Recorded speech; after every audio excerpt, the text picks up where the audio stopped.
Hi అండి అందరికీ మళ్ళీ ముందుకు వచ్చేసాను నా డైలీ రొటీన్ పనితో. ఇప్పుడైతే మిషన్లో అయితే బట్టలు వేస్తున్నాను. బట్టలు అయితే రోజుకి రోజు మిషన్లో వేసేస్తాను. ఎక్కువ అయిపోతాయని భయం నాకు. మీకు తెలుసుంటే కదండి, ఎందుకంటే పిల్లలున్న ఇంట్లో బట్టలు అయితే ఎన్ని అవుతాయో. మాకు పైన అయితే ట్యాంక్ లేదు, ఎందుకంటే మాది లోగిలి. ఇలా డ్రమ్ముల్లో పెట్టుకుని అయితే ముంచుకుని అయితే మిషన్లో వేసుకుంటాను.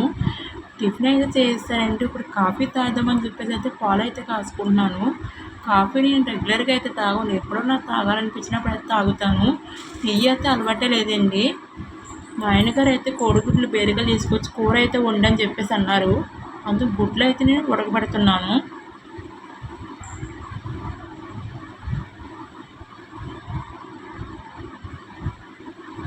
అన్నం వండుదామని చెప్పేసి అదే నేను బియ్యం అయితే కడుగుతున్నాను. ఎసరు అయితే పెట్టేశానండి పొయ్యి మీద. కాఫీ అయితే తాగుతున్నాను. కాఫీ తాగటం అయితే అయిపోయిందండి. ఇప్పుడు కూర వండుదామని చెప్పేసి అయితే ఉల్లిపాయలు అయితే కోస్తున్నాను.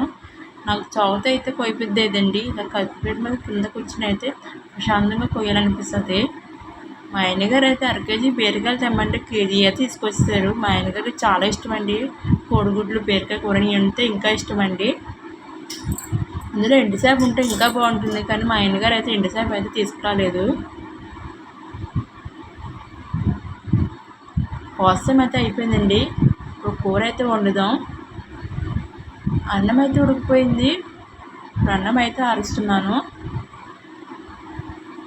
మా బాబాయ్ అయితే అంగన్వాడికి వెళ్ళిపోయాడండి. మా పాప అయితే వాళ్ళ నాన్నమ్మ ఇంటికి వెళ్ళింది ఆడుకుందామని చెప్పేసి. గుడ్లు అయితే ఉడికిపోయినాయండి. ఇప్పుడైతే వీటిని అయితే వలుస్తున్నాను. వాళ్ళు లేరని చెప్పేసి నా పిల్లలు అయితే నీ పని అయితే ఒకటి చేసుకుంటున్నాను. రేపు శుక్రవారం ఒకటి కదండి, గుమ్మలు అయితే కడగాలి. ఇంకా చాలా పనులు ఉన్నాయండి నాకు. కూర అయితే వండేస్తున్నాను.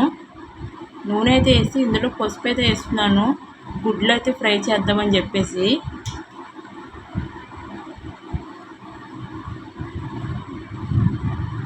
గుడ్లు అయితే ఎగిపోనియండి. ఇప్పుడు ప్లేట్లోకి అయితే తీసుకోవాలి.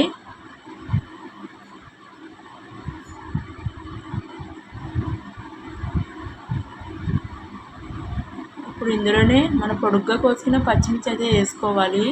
ఇప్పుడు ఉల్లిపాయ ముక్కలు కూడా వేసుకుని ఒకసారి గట్టి తిప్పుకోవాలి. ఇలా తిప్పుకున్నాక టమాటా ముక్కలు వేసుకోవాలి. వేసుకున్నాక మళ్ళీ గరిటె తిప్పుకున్నాక మనం చిన్న చిన్నగా కోసుకున్న బీరకాయ ముక్కలు వేసుకుని ఒకసారి మొత్తం కలుపుకున్నాక మూత వేసుకుని అయితే 10 నిమిషాల పాటు మగ్గనివ్వాలి.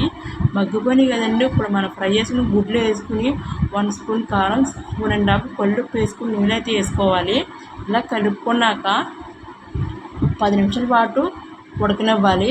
ఇప్పుడు ఎల్లిపాయ జీలకర్ర అయితే నేను మిక్సీ ఆడుతున్నాను.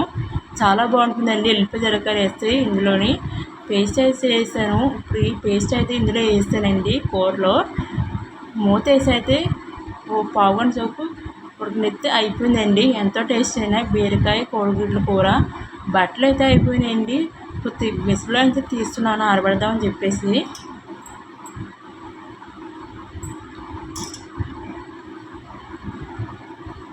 గిన్నె అయితే తోముతున్నానండి.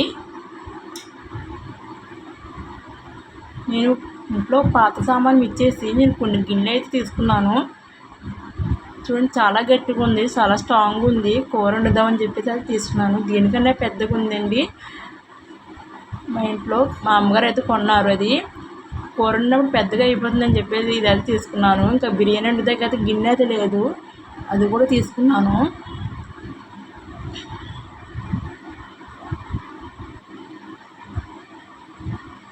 గిన్నెలు తోమటం అయితే అయిపోయిందండి.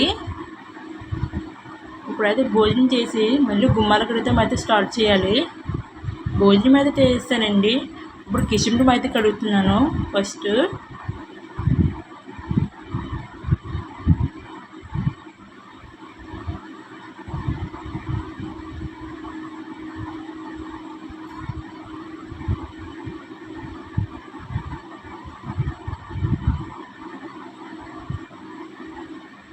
ముగ్గులు అయితే నాకు పెద్దగా రావండి, ఏదో నాకు వచ్చినట్టు పెడతాను.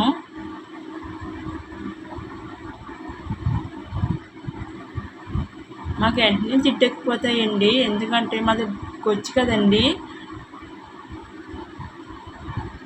కడిగేసుకున్న తర్వాత ఇలా మాపుగా పెట్టుకున్నదే లాగుతాను, బేగా ఆరిపోద్దని చెప్పేసి.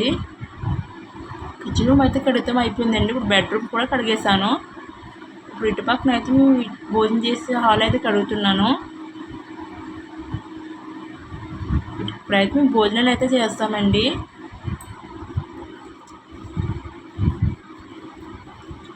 ఇటు పక్కన అయితే అయిపోయిందండి. ఇప్పుడు దేవుడున్న హాల్ అయితే కడగాలి.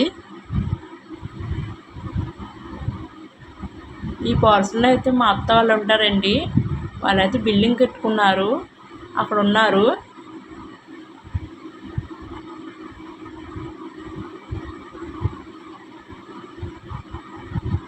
హాల్ కడిగితే మీద అయిపోయిందండి. ఇప్పుడు బయట అయితే కడిగేస్తున్నాను. ఇలాగ అయిందండి నా పని ఈరోజు.